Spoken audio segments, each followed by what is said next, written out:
आज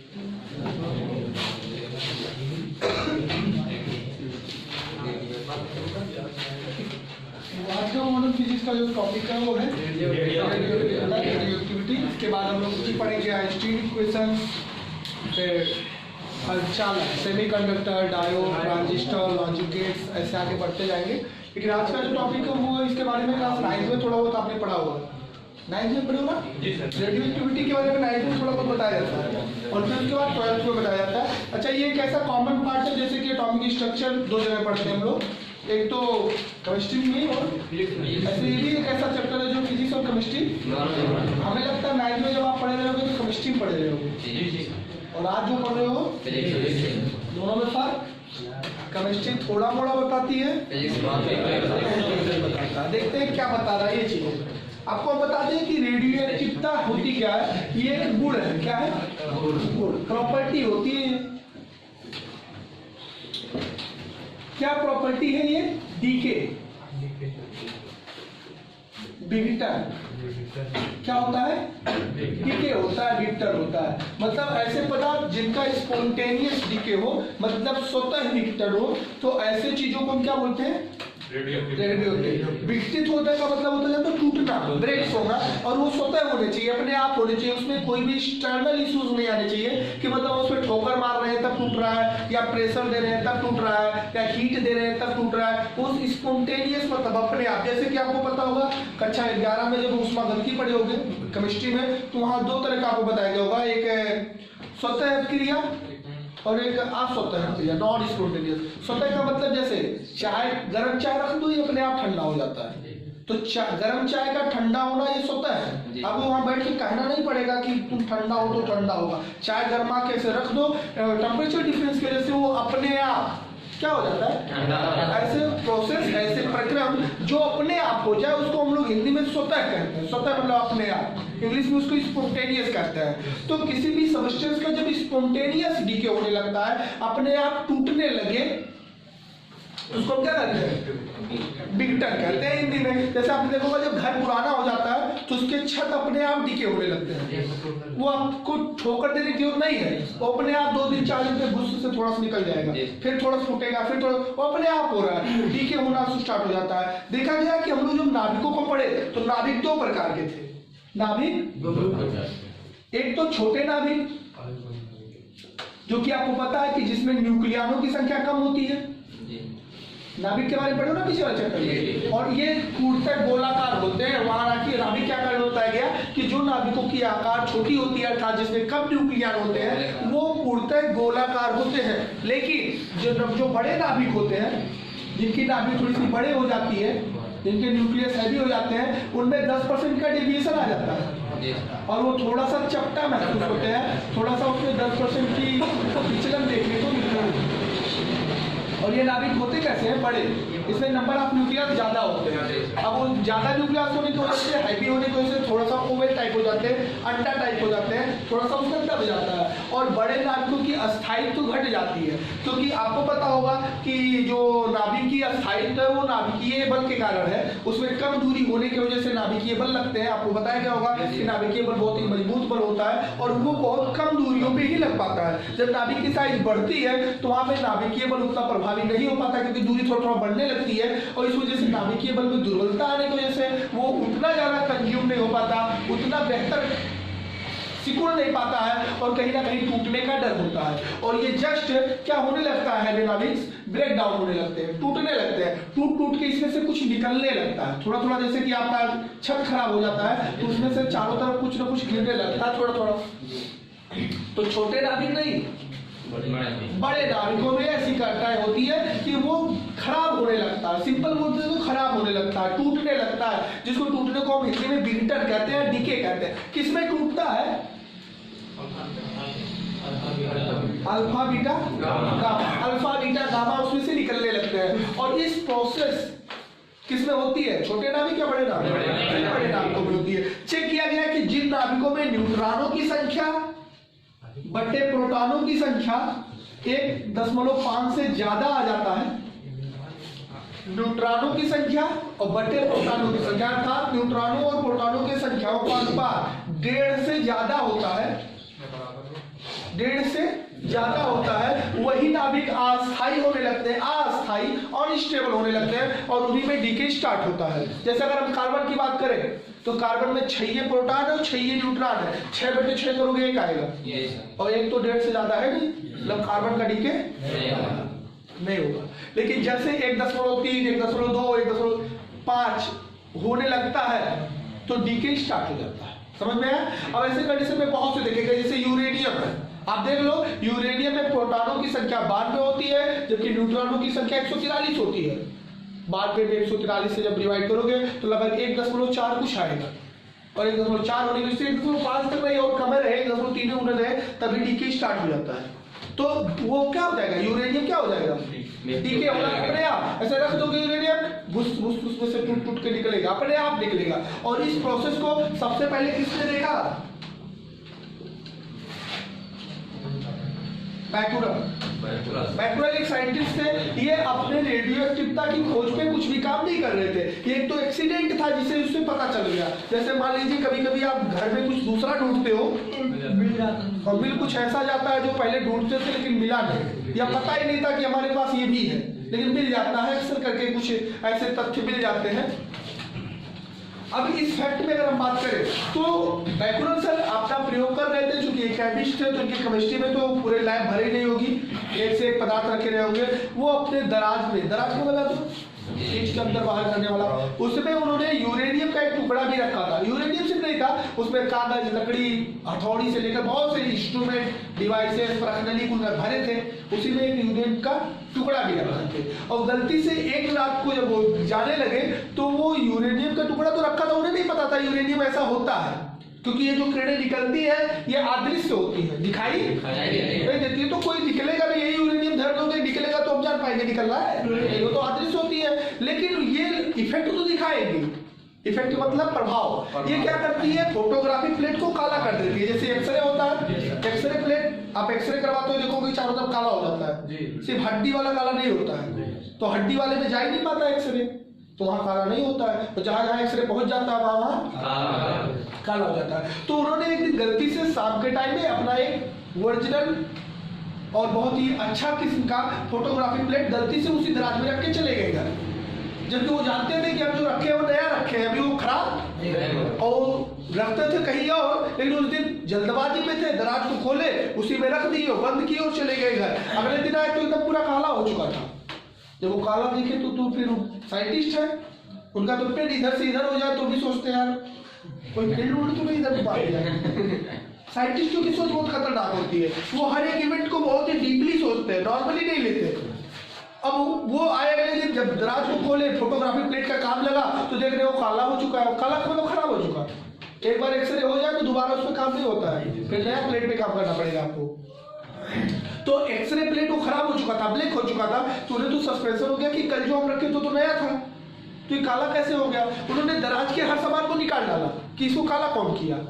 बारी बारी नया प्लेट लेके आए, नया प्लेट लाके हथौड़ी सामने रखे कि ये तो नहीं काला किया, वो नहीं किया। फिर उसमें प्रश्नली था, प्रश्नली के सामने रख दिए, वो भी नहीं काला किया। लेकिन जब सबको रख रहे थे उसी समय यूरेनियम का टुकड़ा भी उसी के अंदर था, और जब उसके साथ एक नया प्लेट रखे तो फिर 2-4 घंटे बाद क्या कर दिया, इससे उन्हें लगा कि यूरेनियम ही इसे प्रभावित कर रहा है, यूरेनियम ही है जो इसे काला कर दे रहा है, और काला कर रहा है अर्थात इससे कुछ निकल रही है जो जाके वहां क्या कर दे रही है, काला। इन अदृश्य किरणों को उन्होंने क्या नाम दे दिया,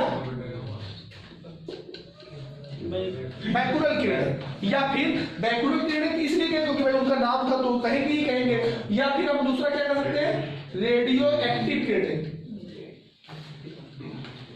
क्या कहें, रेडियो एक्टिव किरणें, क्या वही अदृश्य किरणें जो निकल रही थी। और इस तरह रेडियो एक्टिविटी का खोज हुआ। उन्होंने डिफिनेशन के अकॉर्डिंग हम बताए तो हम बताते हैं कि जिन नाभिकों की आकार बड़ी होती है अर्थात जिसमें न्यूट्रॉनों प्रोटॉनों की संख्याओं का अनुपात लगभग 1.5 या 1.4 के बराबर होता है, वे अस्थायी होते हैं और उनका स्वतः विघटन होता है। स्वतः विघटन मतलब अपने आप टूट के निकलते हैं, और वो स्वतः विघटन होने पर अल्फा बीटा गामा जैसी किरणें निकलती हैं। इन किरणों को रेडियो एक्टिव किरणें या फिर बैकुलर किरणें कहते हैं, और इस घटना को या पदार्थ की इस गुण को रेडियो एक्टिविटी कहते हैं।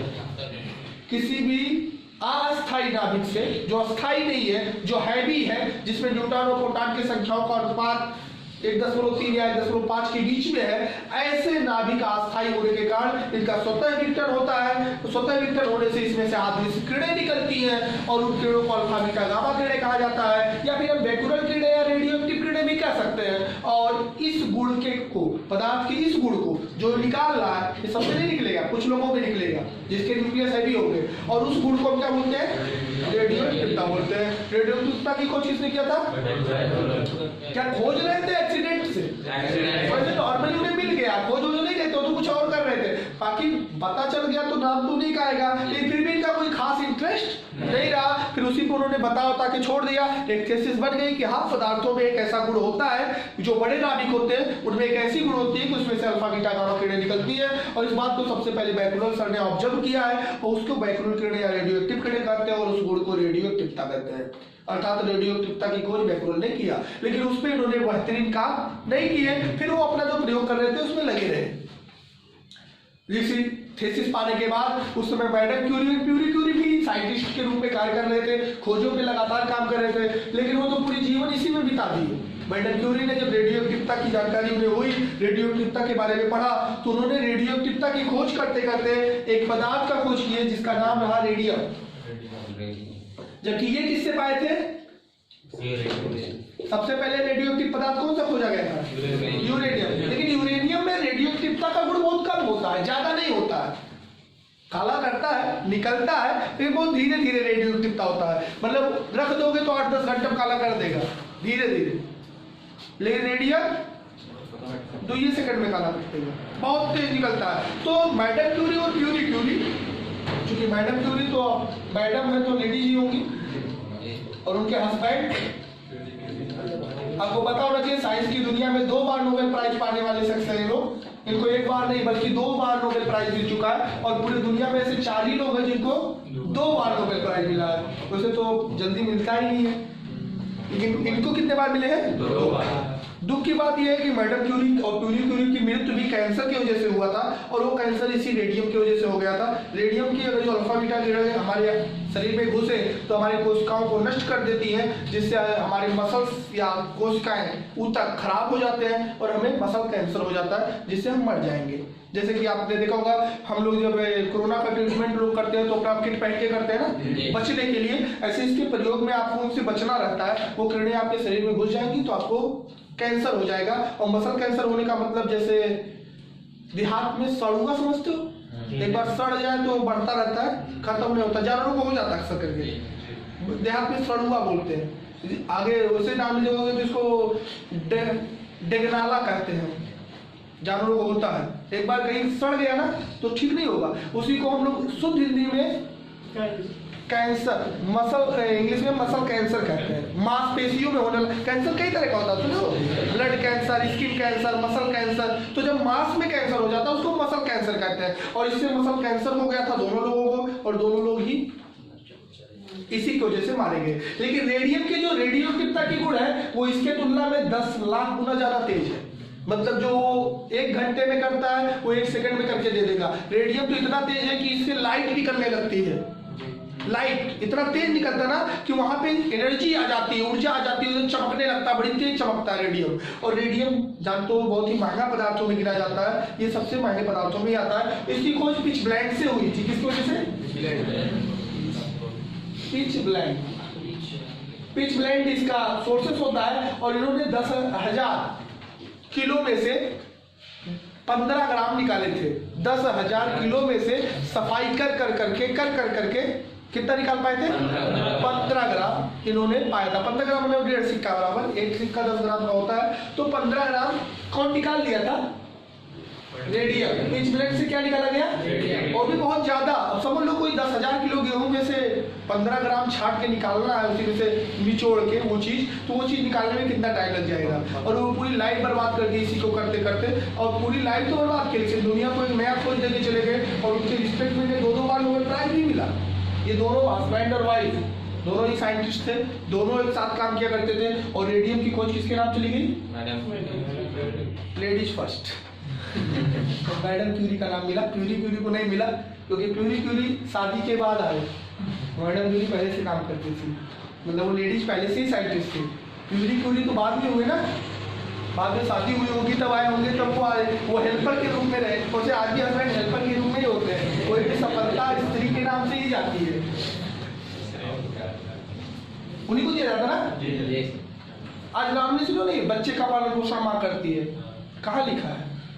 दूध बाप खरीद के लाता है, पसीना बहा के वो लाता है, रोटी कपड़ा मकान की व्यवस्था वो करता है, सेवा माँ कैसे करती है? मतलब फिर भी क्रेडिट कौन पाती है?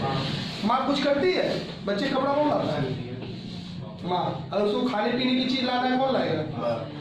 माँ कुछ नहीं लाती है, सब व्यवस्था किसको करना पड़ता है? बाप को ही करना होता है। या तो उस बच्चे को नहीं, बच्चे और माँ को लेकर दोनों की जरूरत उसी को करना है, चाहे वो मजदूरी करके लाओ और चाहे कहीं से चोरी करके लाओ, लेकिन तुम्ही को करना है। लेकिन क्रेडिट पाओगे नहीं बच्चे के पालन पोषण में, बच्चे का पालन पोषण फिर भी लिखा जाएगा माँ ने किया है, पूरा काम तुम करोगे। तो इस तरह हो सकता है कोई किया होगा, मैडम क्यूरी का ही नाम मिला। और आज भी रेडियम की खोज किसको दिया गया? तो रेडियोएक्टिविटी का जो स्तर रहा, वो अगर स्तर पे हम बात करें तो सबसे पहले तो बैकुलर सर रहे, जिन्होंने रेडियोएक्टिविटी की खोज यूरेनियम के थ्रू एक एक्सीडेंट में कर लिया। और वहां पर उन्होंने बताया कि जो नाभिक बड़े साइज के होते हैं उसमें से अल्फा बीटा गामा अदृश्य किरणें निकलती हैं, इन किरणों को रेडियोएक्टिव किरणें या बैकुलर किरणें कहते हैं, और पदार्थ की इस गुण को रेडियोएक्टिविटी कहते हैं। लेकिन इसको आगे लेवल पे पहुंचाने में मैडम क्यूरी और प्यूरी क्यूरी का हाथ रहा। उन्होंने फिश ब्लेंड से बहुत कम मात्रा में रेडियम की खोज की, जिसके रेडियोएक्टिविटी की गुण यूरेनियम की तुलना में कई गुना ज्यादा है, और रेडियम एक बहुत ही हाई रेडियोएक्टिव सब्सटेंस में गिना जाता है, बहुत ही हाईली रेडियोएक्टिव सब्सटेंस होता है, बहुत ही ज्यादा रेडियोएक्टिव गुण होते हैं। बात आती है कि अगर हम बात करें अल्फा बीटा गामा की, तो ये क्या है जो निकलते हैं, वो क्या है? तो सबसे पहले अल्फा की अगर हम बात करें तो ये हीलियम का नाभिक होता है, हीलियम का, इसलिए इसको 2H4 से दिखाते भी लोग हैं। अल्फा लिखना होता है तो चाहे अल्फा लिखो चाहे 2He4 हीलियम लिख दो ना, मान लिया जाता है। आपको पता होता है हीलियम एक ऐसा तत्व है जिसका परमाणु क्रमांक 2 है। इसका नाभिक होगा, नाभिक में 2 प्रोटॉन और 2 न्यूट्रॉन बैठे होंगे, और बाहर 2 इलेक्ट्रॉन। हीलियम में कितने इलेक्ट्रॉन होते हैं? 2। एक ही कोष होता है, भरा होता है, 2 इलेक्ट्रॉन चक्कर लगा देते हैं। वही 2 इलेक्ट्रॉन उनको निकाल दो तो क्या फिर बचेगा? हीलियम का नाभिक। हीलियम क्या होता है? हीलियम में नाभिक होता है, नाभिक में 2 प्रोटॉन और 2 न्यूट्रॉन बैठे रहते हैं, और इसके चारों तरफ 2 इलेक्ट्रॉन चक्कर लगा रहे होते हैं। ये रहा हीलियम परमाणु। लेकिन हीलियम परमाणु में से अगर ये दोनों इलेक्ट्रॉन को निकाल दिया जाए या He2+ कर दिया जाए तो क्या बचेगा? और हीलियम का नाभिक ही क्या कहलाता है? अल्फा। और अल्फा में कुछ और नहीं है, वो हीलियम का नाभिक मतलब 2 प्रोटॉन और 2 न्यूट्रॉन का एक गुच्छा है। इसमें से क्या निकल रहा होगा? 2 प्रोटॉन और 2 न्यूट्रॉन का एक गुच्छा, एक हीलियम का नाभिक, वही सटास कटाक निकल रहा है, उसी को क्या करें? अल्फा। तो ये क्या है? हीलियम का नाभिक, हीलियम का नाभिक होता है। अल्फा पर हमेशा हीलियम का नाभिक होता है। बीटा क्या होता है? गतिशील इलेक्ट्रॉन। क्या है? बहुत तेज जब इलेक्ट्रॉन चलने लगे, आपको पता है इलेक्ट्रॉन के कण है, धीरे धीरे चलता है, कैथोड किरणें कहलाती है या ऋण किरणें। लेकिन जब बहुत तेज चलने लगता है तो उसका नाम क्या रख दिया गया? बीटा। बीटा एक इलेक्ट्रॉन होता है। क्या होता है? इलेक्ट्रॉन होता है, मतलब वो प्योर इलेक्ट्रॉन है, लेकिन वो रुका इलेक्ट्रॉन नहीं है, बहुत तेज चलने वाले इलेक्ट्रॉन का नाम रख दिया गया है बीटा।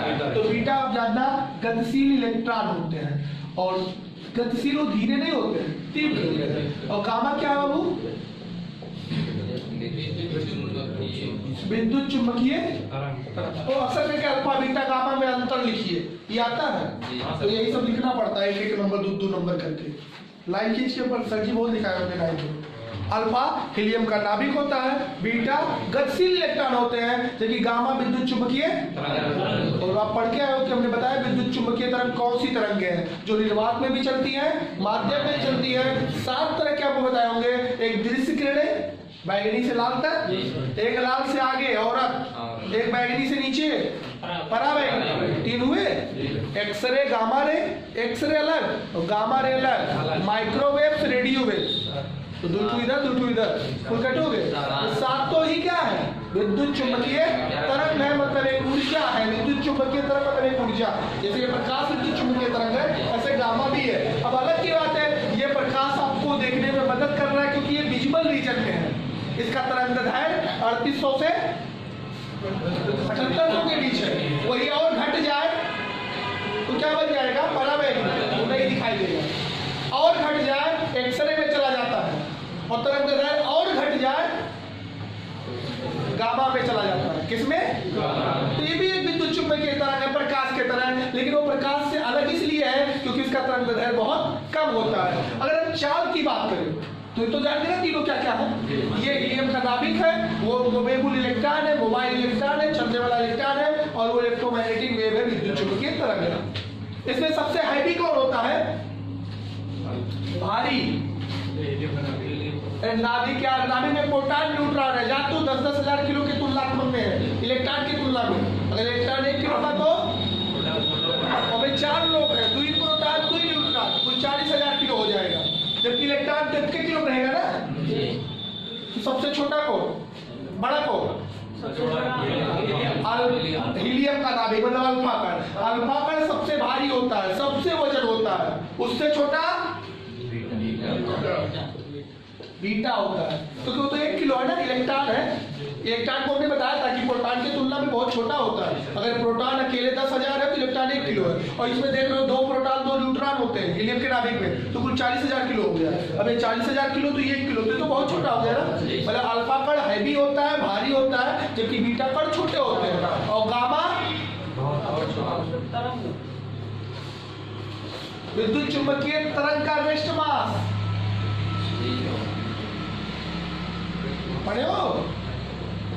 फोटान है, आइए लोग, फोटान है। और फोटान का स्थिर द्रव्यमान कितना होता है? 0 होता है। वहां बताया गया होगा गतिज द्रव्यमान होता है, जो कि आप देखे होगे क्या था, h/λc, यह बराबर h/, जब चलेगा तब, तो जब रुक जाएगा तब 0। तो यहाँ पे हम लिख सकते हैं कि गामा किरणें एक विद्युत चुंबकीय तरंग अर्थात फोटान है। फोटान मतलब वही पैकेट ऑफ एनर्जी, और उसकी स्थिर द्रव्यमान क्या होता है? तो स्थिर द्रव्यमान मतलब सबसे हल्का द्रव्यमान ही नहीं है तो सबसे हल्का हो गया ना।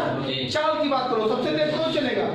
सबसे हल्का नहीं, जो हैवी हुआ तो सबसे धीरे चलेगा, मतलब इसका वेग कम। बीटा थोड़ा हल्का है जो और तेज चलेगा। बीटा की चाल सबसे ज्यादा, किससे ज्यादा? अल्फा। और गामा की चाल ज्यादा नहीं, दुनिया में सबसे ज्यादा विद्युत चुंबकीय तरंग है, प्रकाश की चाल से चलेगा, क्योंकि उसको विद्युत चुंबकीय तरंग जितने होते हैं सब सी के चाल से चलते हैं। मतलब फोटान 3×10⁸ की चाल से चलते हैं, तो उसकी चाल तो सबसे ज्यादा गई।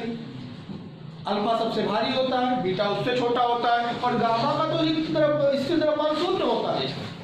वेग में बीटा अल्फा का वेग सबसे कम होता है क्योंकि वो हैवी है, बीटा का वेग थोड़ा ज्यादा होता है, और गामा का वेग सबसे ज्यादा होता है। भेदन क्षमता, भेदन क्षमता मतलब किसी को भेदने की क्षमता। कौन ज्यादा भेदेगा? जो धीरे चलेगा। मान लीजिए कोई धीरे चलेगा तो ज्यादा भेदेगा, या जो ज्यादा चलेगा वो भेदेगा। मतलब घुस जाना, पेंट्रिएट करना, छेद कर देना, कम होती है। तो अल्फा की भेदन क्षमता कम होती है। ये केवल 1 सेंटीमीटर मोटा लोहे को पार कर सकता है। 1 सेंटीमीटर मोटा लोहा रख दो, इधर से अल्फा मार दो, उधर निकल जाएगा। ये 10 सेंटीमीटर को पार कर देता है। 10 सेंटीमीटर इतना मोटा लोहा बीटा, और गामा 1 मीटर को पार कर देता है। 100 सेंटीमीटर इतना मोटा रख दो, उधर से गामा मारो, इधर निकल जाएगा लोहे को भेद करके, क्योंकि उसकी स्पीड इतनी तेज होती है कि वो क्रॉस कर जाता है। मतलब अगर हम बात करें तो अल्फा की भेदन क्षमता कम होती है, बीटा की और ज्यादा होती है, और गामा की और भी ज्यादा होती है। आगे अगर हम बात करें तो तीनों के तीनों फोटोग्राफी प्लेट को प्रभावित करते हैं। फोटोग्राफी प्लेट वही जिसपे एक्सरे करा के आते हैं, ये भी काला कर देता है, ये भी काला कर देता है, और ये भी काला तो तीनों की तीनों फोटोग्राफी प्लेट को ब्लैक करते हैं, मतलब प्रभावित करते हैं। अगला क्षेत्र, वैद्युत क्षेत्र या चुंबकीय क्षेत्र। आपको पता हुआ हीलियम का नाभिक धनावेशित होता है ना, बीटा इलेक्ट्रॉन ऋणावेशित होता है, और गामा तो तरंग है, कोई चार्ज नहीं होता उससे। मतलब अल्फा क्षेत्र में प्रभावित होते हैं। प्रभावित होने का मतलब क्या? क्षेत्र में घुसेंगे तो उस पर वैद्युत बल या चुंबकीय बल लगेगा। बीटा क्षेत्र में प्रभावित होते हैं, क्योंकि वो इलेक्ट्रॉन है, घुसेंगे तो उसमें वैद्युत बल या आपको पता होगा कोई भी चार्ज जब क्षेत्र में घुसता है इलेक्ट्रिक फील्ड में घुड़ेगा तो Q × E लगने लगेगा, और मैग्नेटिक फील्ड में घुसेगा तो Q V B sine theta orange वाला लगेगा। लेकिन गामा उसमें आवेश ही नहीं है, तो चाहे वैद्युत क्षेत्र में से गुजरे या चुंबकीय क्षेत्र में से गुजरे उसमें कोई बल मतलब वो सीधा भागेगा। अगर हम बात करें मुड़ने का तो आप जानते हो अगर इधर माइनस लगा दो इधर प्लस प्लेट लगा दो और यहाँ से आप रेडियोएक्टिव पदार्थ रख दो, इसमें से अल्फा निकलेगा, किधर भाग के आएगा? अल्फा धनावेशित होता है, बीटा ऋणावेशित होता है, गामा सीधा निकलेगा, वो मुड़ेगा क्यों?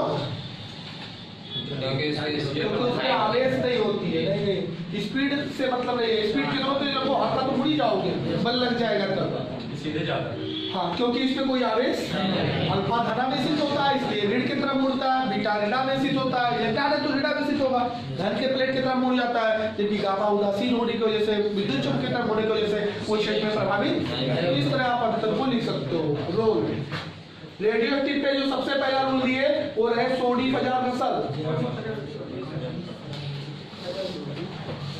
सोडी फजार रसल का नियम, सोडी फजार रसल की अगर हम बात करें तो इन्होंने 4 नियम बताए इस डीके को लेकर, पहला दूसरा तीसरा और पहला बताया जब किसी से अल्फा कण निकलता है, जब किसी से तो परमाणु क्रमांक में 2 की कमी हो जाती है, परमाणु क्रमांक में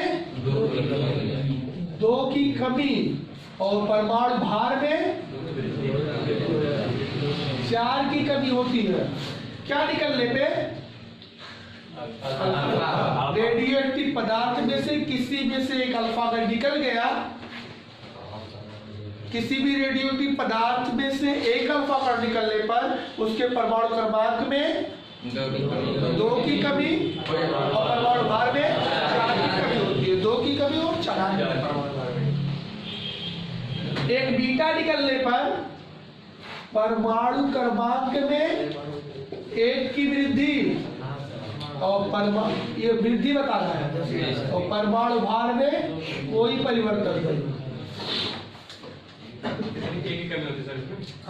अब ध्यान से समझो, कई लाइन लिखना पड़ता है वो। सोडी फजार का रसल बताएंगे रेडियोएक्टिवता के संबंध में सोडी फजार रसल ने कुछ नियम प्रस्तुत किए। इसके अनुसार नंबर 1 किसी भी रेडियोएक्टिव पदार्थ से एक अल्फा कण निकलने पर उसके परमाणु क्रमांक में 2 की कमी और परमाणु भार में 4 की कमी आती है। दूसरा लाइन, किसी भी रेडियोएक्टिव पदार्थ से एक बीटा कण निकलने पर उसके परमाणु भार में 1 की वृद्धि होती है और परमाणु भार में कोई परिवर्तन नहीं। और जब गामा निकलता है तो ना तो परमाणु क्रमांक बदलता है ना ही परमाणु भार। ये तीसरा लाइन लिखेंगे, गामा किरणों के उत्सर्जन होने पर तत्व के परमाणु क्रमांक और परमाणु भार में कोई परिवर्तन नहीं। लिखने का तरीका होता है, लिखा लिखाया हम भेज देंगे अगर आपको लिखने का ज्यादा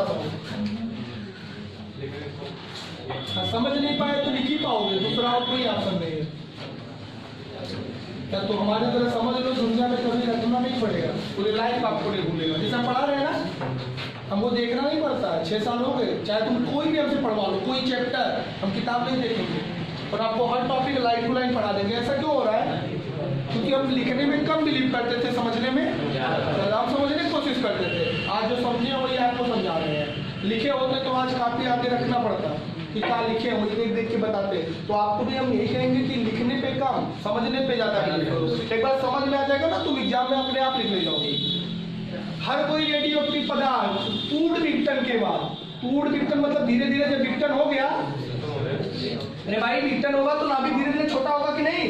जब छोटा होगा तो अस्थायी हो जाएगा। जब वो अस्थायी होता है तो लेड बनता है। क्या बन जाता है? मतलब हर रेडियोएक्टिव पदार्थ का अंतिम उत्पाद क्या है? वो विघटित होते होते होते लेड पे आके रुक जाता है। लेड परमाणु क्रमांक 82 आपको पता होगा, लेड पे आके वो रुकेगा। लेड से पहले वो क्या करेगा? डीके करेगा। माइंड में रखना, ये सब किरणें एक साथ नहीं निकलती हैं, बारी बारी निकलती हैं। कभी अल्फा फिर बीटा, फिर अल्फा फिर अल्फा फिर बीटा, फिर बीटा फिर अल्फा, मतलब एक एक करके निकलती है। ऐसा आप कभी नहीं समझ सकते कि एक ही बार में कुल निकल जाता है। हाँ, गामा बीच बीच में निकलता रहेगा, गामा का कोई चेंज नहीं है। कभी गामा निकलता रहेगा, कभी नहीं निकलेगा, कभी निकल जाएगा, कभी नहीं निकलेगा। फिर अल्फा और बीटा एक साथ नहीं निकल सकते। एक बार अल्फा तब फिर बीटा, हो सकता है फिर बीटा हो जाए, लेकिन एक हो तब फिर अल्फा, फिर अल्फा, फिर अल्फा, फिर बीटा, फिर बीटा, फिर अल्फा, फिर बीटा, मतलब वो चेंज हो सकते हैं कि 2 बार अल्फा हो जाए तब बीटा हो, या फिर 2 बार बीटा हो जाए तब 3 बार अल्फा हो, लेकिन एक बार में एक हो पाएगा। तो ये अल्टरनेट डीके होता रहता है। इसके बाद में रदरफोर्ड ने एक्सपेरिमेंट किया।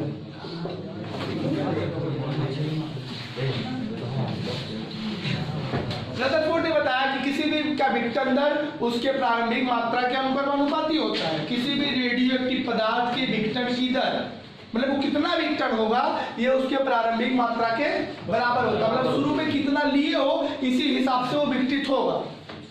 किसी भी रेडियोएक्टिव पदार्थ के विघटन की दर उसके प्रारंभिक मात्रा के अनुपाती होता है। अगर इसे हम केमिस्ट्री से जोड़े तो ये प्रथम अपक्रिया की तरह आती है, प्रथम कोट की अपक्रिया के जैसा होता है।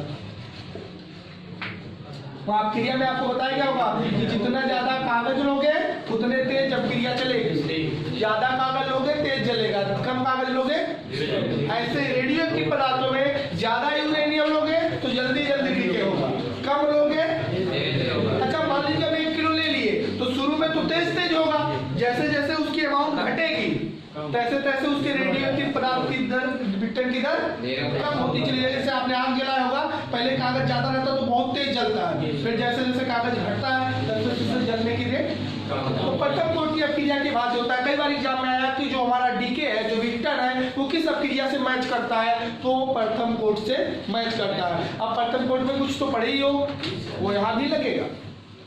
वहां क्या पढ़े थे? T = 2.303/K। वहां के वेग स्थिरांक होता था, वेग अपक्रिया थी तो वेग स्थिरांक होता था। यहाँ पे दरनीयता, विघटन की दर, क्या बोलेंगे? दरनीयता या विघटन नियता, क्या बोलते हैं? वहां वेग स्थिरांक था, यहाँ विघटन स्थिरांक है। लॉग होता था 10 होता था, A0/A होता था। A0 था प्रारंभिक मात्रा और A था बची हुई। यहाँ N0/N होता है। N है आप शुरू में कितना लिए, प्रारंभिक मात्रा, और N है, ये अगर याद होगा केमिस्ट्री में प्रथम कोट की अपक्रिया में आया था, तो वहां भी T समय बताता है, वहां का के वेग स्थिरांक, अपक्रिया का वेग स्थिरांक, और यहाँ पे के जगह लैम्डा भी यूज हुआ है। कुछ बुकों में के लिए क्या यूज करते हैं? लैम्डा। वो क्या है? विघटन स्थिरांक या विघटन हो रहा है। वहां पे A0/A होता था, यहाँ N0/N है। वहां A0 था प्रारंभिक मात्रा, अपकर्मक की प्रारंभिक मात्रा, और A था बची हुई मात्रा। ऐसे यहाँ पे N0 है पदार्थ की प्रारंभिक मात्रा और N है बची हुई मात्रा। वहां T ½ पढ़े थे, पढ़े थे क्या?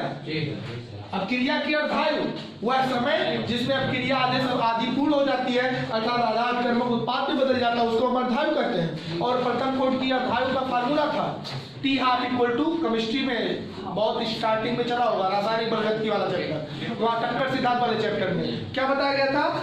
0.693/K। के वहाँ का वेग स्थिरांक है, यहाँ पे के क्या है? विघटन स्थिरांक। के क्या है? डीके कांस्टेंट या विघटन स्थिरांक। और टी बताएगा अर्धायु। टॉपिक आती है क्या है अर्धायु, हमें अर्धायु बताया जाए।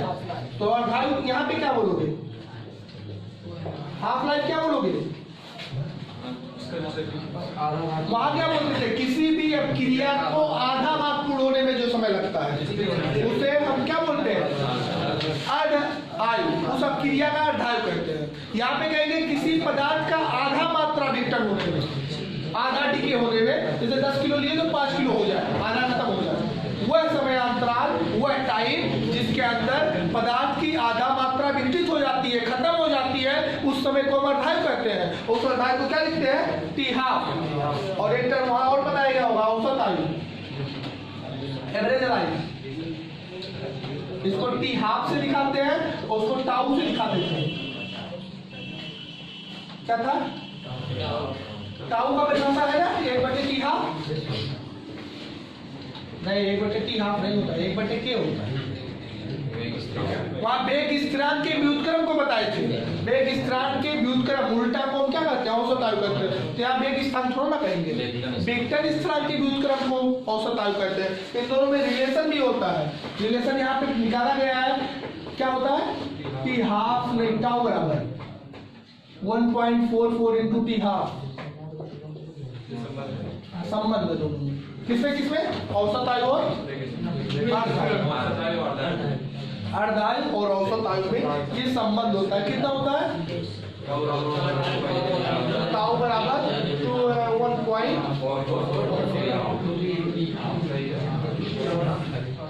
1.44 इंटू टी हाफ। औसत आयु का परिभाषा एक अलग है। क्या? किसी भी रेडियो एक्टिव पदार्थ के विघटन स्थिरांक के व्युत्क्रम को औसत आयु कहते हैं, इसे टाउ से दिखाते हैं। और अर्धायु क्या है? वह समयांतराल जिसमें पदार्थ का आधा मात्रा विघटित हो जाता है, उसे हम क्या कहते हैं? अर्धायु कहते हैं। इसमें हम लोगों को न्यूमेरिकल लगाने के लिए कुछ फार्मूले स्पेशलाइज किए गए हैं। उसमें आपको पता होगा n बराबर n का हाफ पे पावर n होता है। इस चैप्टर में ये फार्मूला आएगा न्यूमेरिकल लगाते समय, जिससे हम लोग निकालेंगे बची हुई मात्रा। यहाँ पे n बची हुई मात्रा है, जैसे यहाँ n बची हुई मात्रा है, n नॉट प्रारंभिक मात्रा है, और स्मॉल n जो है वो टाइम बटे टी हाफ है। कितना समय में आप निकाल लो और उसका अर्धायु कितना है। तो पहले तो स्मॉल n निकालना पड़ता है। स्मॉल n का मतलब जैसे किसी भी विघटन स्थिरांक पदार्थ का अर्धायु 2 साल है और तुम 10 साल में निकालना चाहते हो, तो आपका समय है 10 साल और अर्धायु उसका है, तो पहले यहाँ 10 बटे 2 लेके 5 निकालेंगे। n का मान, स्मॉल n का मान कितने समय में तुम निकालना चाहते हो t, और बटे टी हाफ कितना उसका अर्धायु है। इससे क्या निकाल लोगे? स्मॉल n यहाँ पे रख के फिर कितना पहले लिए थे ये बता देगा कितना बचेगा। समझ में आया? जैसे हम कहते हैं किसी भी पदार्थ का अर्धायु अगर 4 साल है तो 20 साल में, अगर किसी का अर्धायु 4 साल है तो 20 साल में 3 किलो कितना बचेगा। तो पहले तो आपका समय है 20 साल, अर्धायु है 4 साल, तो 20 बटे 4 करके जो लाओगे वो 5 आएगा, लाके यहाँ रख लोगे। फिर आप लिए हो 3 किलो, तो 3 किलो यहाँ डालोगे, उसको सॉल्व करोगे, वो बताएगा कि आपका कितना बचेगा। ये मतलब बची हुई मात्रा। 3 चीजें यहाँ से कैलकुलेट कर सकते हो। रेडियो एक्टिव पदार्थों का उपयोग भी कई तरह से किया जाता है। रेडियो एक्टिव पदार्थों के प्रयोग में आपको बताएं कि जैसे रेडियो एक्टिव पदार्थों में याद रखना, समस्थानिकों में रेडियो एक्टिव होते हैं। हाइड्रोजन के कितने समस्थानिक है? नोट पॉइंट में जान लेना, 1H1 1H2। इसमें कितने न्यूट्रॉन? 0। न्यूट्रॉन होते ही नहीं है, तो न्यूट्रॉन बटे प्रोटॉन 0 बटे 0 आएगा। इसमें कितने न्यूट्रॉन है? न्यूट्रॉन कैसे निकालते हैं? R माइनस R, तो 2 में से 1 गया, 1 न्यूट्रॉन है और 1 प्रोटॉनो है, तो 1 बटे 1 करोगे कितना आएगा? अगर इसमें 0 आया, इसमें 1 आया, तो दोनों रेडियो एक्टिव नहीं है। इसमें 2 न्यूट्रॉन है और 1 प्रोटॉन है, तो 2 बटे 1 करोगे तो कितना आएगा? 2 बटे 1 तो 2 आएगा। इससे ज्यादा जा रहा है, मतलब आपका जो तीसरा ट्राइटियम होता है वो कैसा होता है? हाइड्रोजन के समस्थानिकों में प्रोटियम और ड्यूटेरियम तो स्थिर होते हैं, लेकिन ट्राइटियम क्या होता है? रेडियो एक्टिव होता है। ऐसे कार्बन 12 और कार्बन 14 में, कार्बन 14 क्या है? Radio active. कार्बन 12 और कार्बन 14, कार्बन के 2 समस्थानिक है, जिसमें कार्बन 14 क्या है? रेडियो एक्टिव है। तो इस तरह रेडियो एक्टिव पदार्थों का हम उपयोग अपने ट्रीटमेंट में करते हैं, दवाई करने में करते हैं। इनका उपयोग पूछा जाता है कि रेडियो एक्टिव पदार्थों का उपयोग कहाँ होता है। तो सबसे पहले तो रेडियो एक्टिव पदार्थों का उपयोग बड़े नाभिक होते हैं, तो बड़े नाभिकों को ले जाके परमाणु बम, नाभिकीय भट्ठी, इन सब में यूज करते हैं। एटम बम का नाम सुना हो ना, इन्हीं के पदार्थों से बनाया जाता है। नाभिकीय भट्टी भी इन्हीं से बनाई जाती है। लेकिन एट लास्ट इनका हम जनरल उपयोग देखें तो ये पूरा का पूरा इलाजों में हो रहा है। जैसे थायराइड का, जानते हो थायराइड ग्रंथि फूल जाती है, घेगा रोग। थायराइड का जब प्रॉब्लम आता है तो थायराइड किसकी कमी से होती है? आयोडीन। आयोडीन के 2 समस्थानिक है, I127, I131। तो 131 वाला रेडियो एक्टिव है। अब 131 वाला जो आयोडीन 131 है, वो रेडियो एक्टिव पदार्थ का उपयोग थायराइड ग्रंथि के उपचार में किया जाता है। आपको पता होगा आयरन की कमी से भी क्या होता है? एनीमिया, अरक्तता। सुनो, अरक्तता मतलब एनीमिया। एनीमिया लोग जानते हो क्या होता है? स्किन अपने आप ऐसे फटने लगेगा और ब्लड निकलेगा। स्किन ऐसे फट जाएगा और उसमें से धीरे धीरे क्या आएगी? ब्लड आएगा। अरक्तता, ब्लड की कमी आ जाती है, स्किन खराब होने लगते हैं। ये होता क्यों है? जब बॉडी में आयरन की कमी आ जाती है तब ये होता है। इसके उपचार के लिए हम कौन से रेडियोएक्टिव पदार्थ का उपयोग करते हैं? आयरन का समस्थानिक Fe58, Fe के 3 समस्थानिक है, Fe55 55, Fe56 56 और Fe58 जो ज्यादा वाले होते हैं वही रेडियोएक्टिव होते हैं। तो Fe58 रेडियोएक्टिव होता है, इसका उपयोग हम एनीमिया के इलाज में करते हैं। आयोडीन 131 का इलाज किसमें करते हैं? थायराइड को उपचार में।